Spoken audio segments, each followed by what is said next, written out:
What's up, guys? Welcome back to the channel. It's your boy Dominic Rich, and it's episode 2 of It's All About the L's. Episode 2, season 2. Last season, it was crazy. This season, it's about to get even crazier because in episode 2, I want to talk about City's 1-1 loss against Leeds, because that's a loss to me. Seriously, it is a loss. 1-1. Listen, people treated it like a loss. You drop, 2 points? You only gain 1? Might as well give him the 3 points because, look, City not supposed to be losing to Leeds. Listen, no disrespect to Leeds. They're playing very good football under Marcelo Bielsa, but City shouldn't be losing. Shouldn't.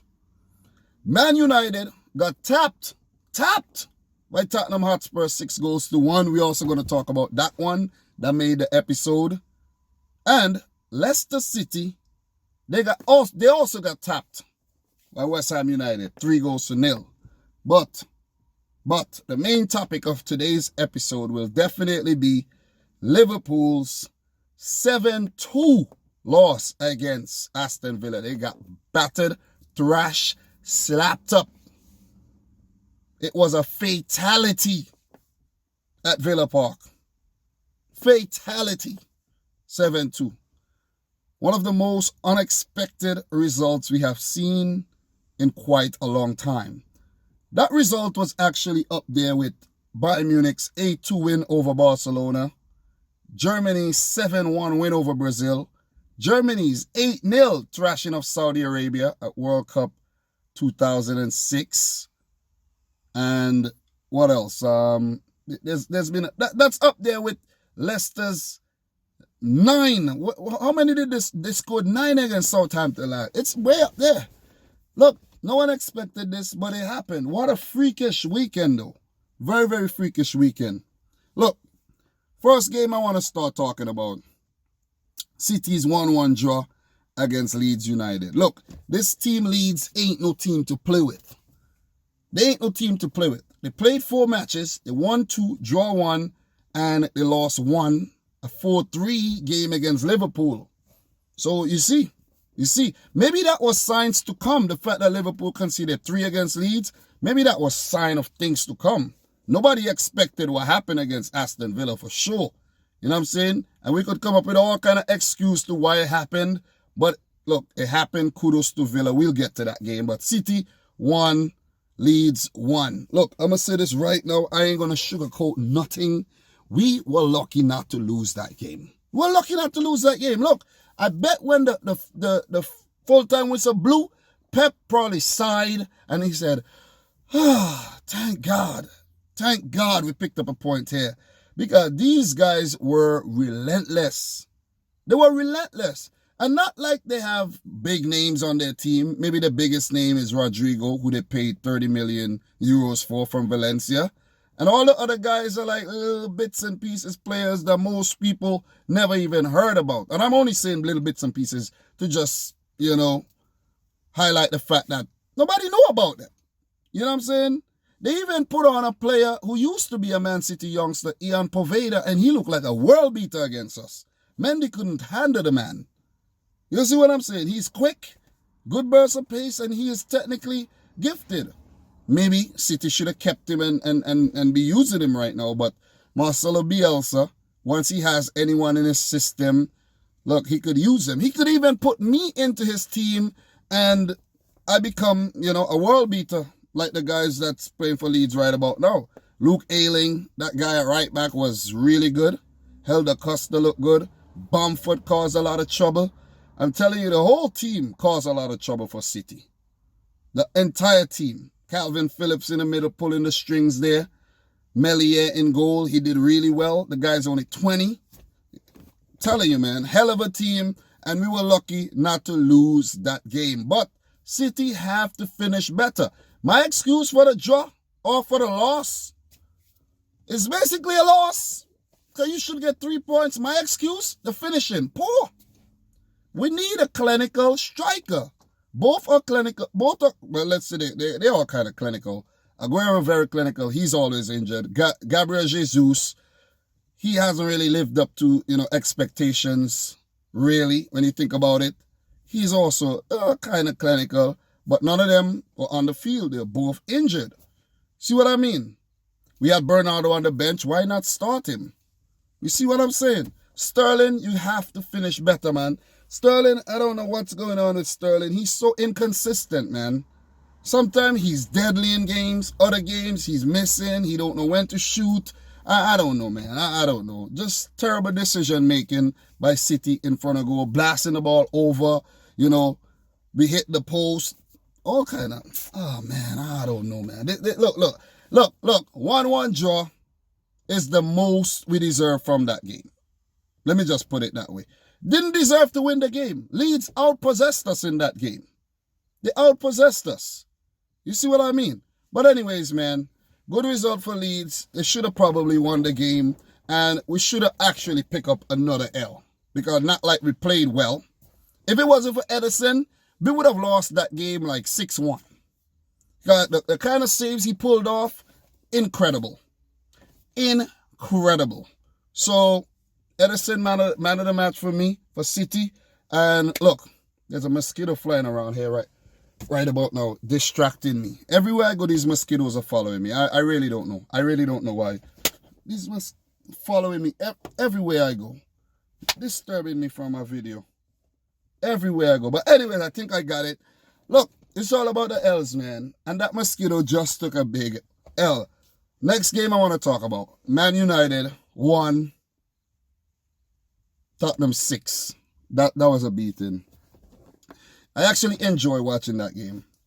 I actually enjoy watching Man United take that beating. To be honest, I did.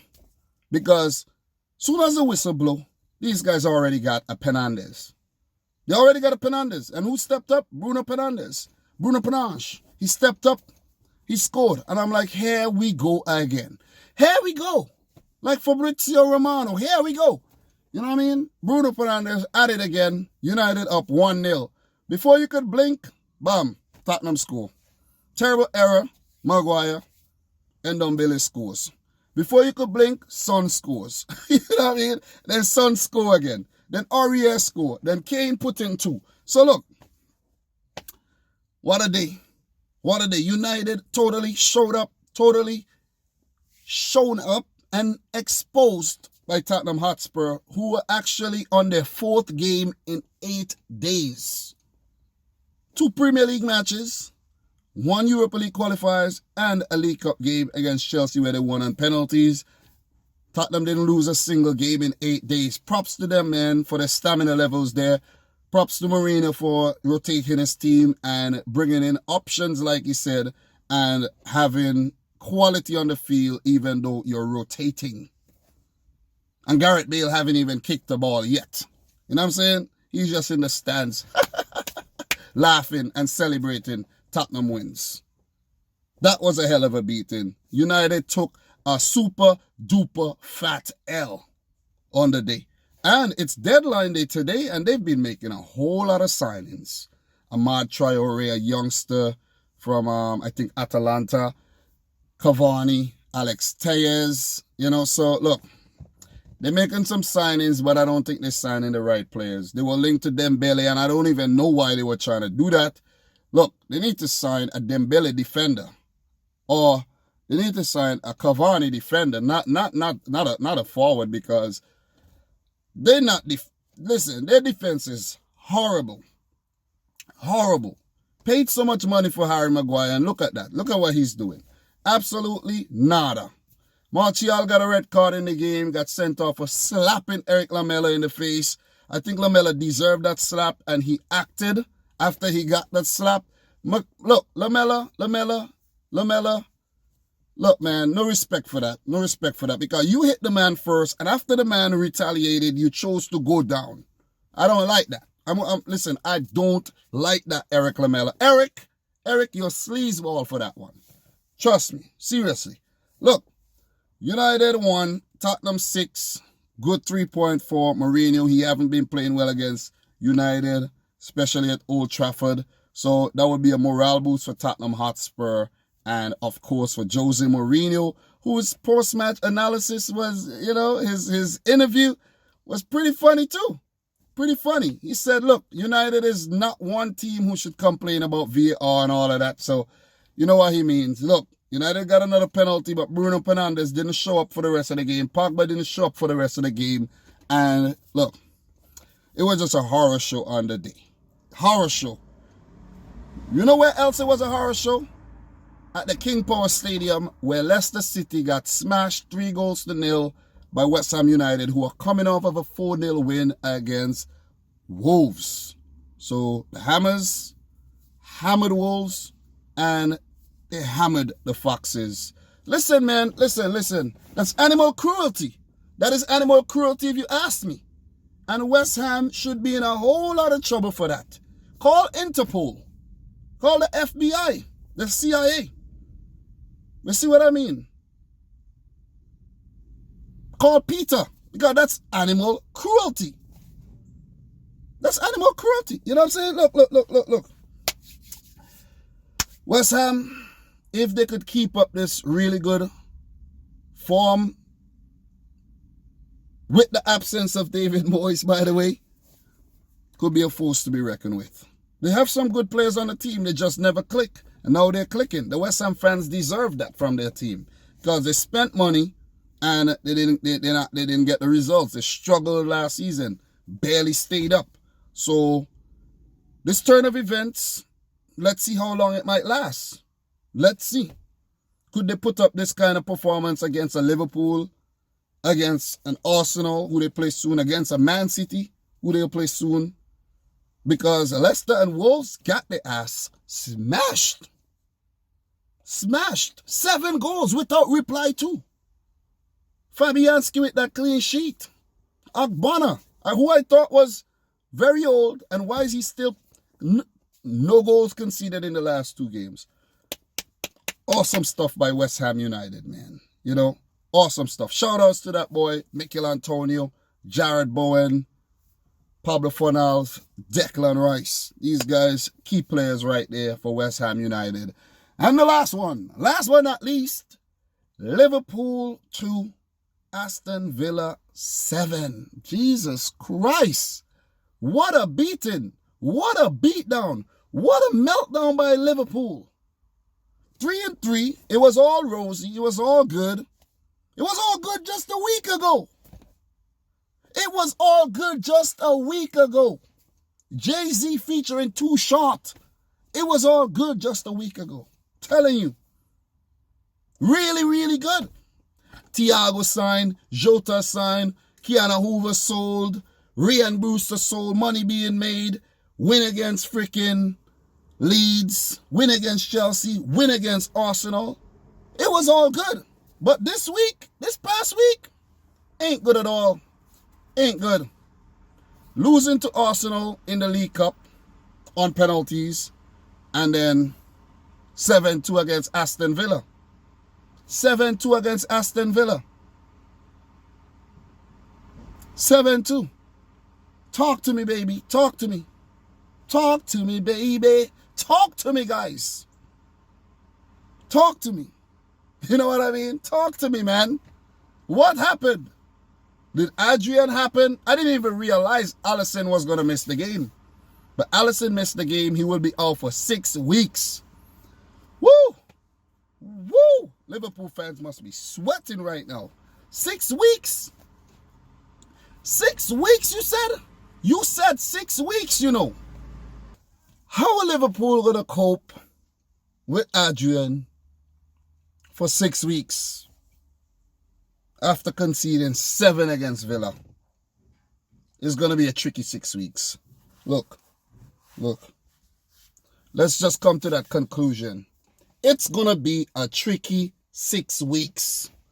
Liverpool got West Ham, Atalanta, Midtjylland, Ajax, all those in the Champions League, West Ham in the Premier League. They have Everton next after the international break. And the big one, November 7th, Manchester City. Liverpool fans, hope and pray that Alisson is back before then. Hope and pray Alisson is back. That's all I'm going to say. Hope and pray he's back before then. or else there would be a look. We could see a whole lot of ugly stuff. Because Adrian's confidence, it's shot right now. I think after the Atletico Madrid game, this man can't be the same. He can't be the same after the horror show he put out at Anfield, where Liverpool could have actually won the tie, but then they lost it in extra time because of Adrian and his stupid mistakes. And one of his mistakes kickstarted Villa's charge to the 7-2 win. Passing the ball to nobody. Grealish, bam. Ollie Watkins, bam, goal. Watkins with a perfect hat-trick. First Premier League goals he ever scored. Even Ross Barkley, former Everton player on loan from Chelsea, he got into the act. He should have scored more. It should have been 10-2 if you ask me. If Ross Barkley was more clinical, it should have been 10-2. Watkins even hit the post late there. Grealish with 2 goals as well. John McGinn with a goal. I know a lot of these goals were deflected, but listen, you can't come up and make the excuse that, oh, goals were deflected and this, that, and then there was actually 3 penalties in the game, City against Leicester last week. And I'm complaining about 3 penalties. I was looking through the archives and I realized City got 4 penalties in a game back in 2011, if I'm not mistaken. Sometime back there, a couple seasons ago. 4 penalties in one game. So we don't need to complain and talk about deflected shots and all of that. How many times Liverpool got lucky with deflected shots going in the back of the net? So let us not even talk about that. Villa came out there, they played their game, and Liverpool was simply played off the park. They were played off the park. They were outplayed by Aston Villa. You guys say Villa a big club? They definitely put out a big performance. Big performance yesterday. Big performance yesterday. And it exposed Liverpool. The so-called best defense in the world, guys, just got 7 put past them. Think about that. I know there was no Adrian. I know there was no Alisson. I know there was no Henderson, no Mane, no Thiago Alcantara. But that's no excuse either.